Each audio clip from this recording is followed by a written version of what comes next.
Hai, Assalamualaikum and a very good morning. So hari ini kita akan bersara dalam siri Chemical dengan misi Organic Chemistry Made Simple.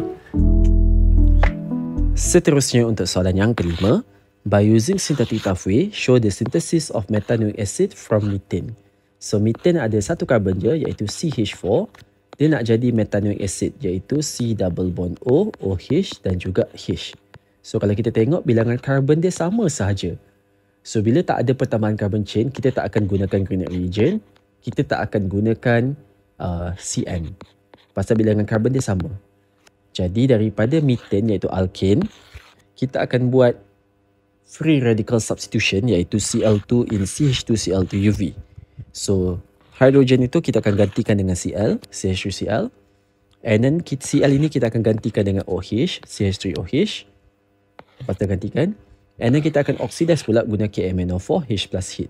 So bila dia oxidize, dia akan dapat methanoic acid. As simple as that. So tadi pemahaman dia adalah dia akan tengok equation per equation. CH4 pergi CH3Cl, satu markah.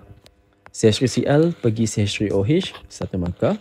CH3OH pergi KMnO4H plus dengan reagent yang betul dan lengkap, satu markah. So total dia adalah 3 markah. So itu sahaja untuk soalan yang kelima.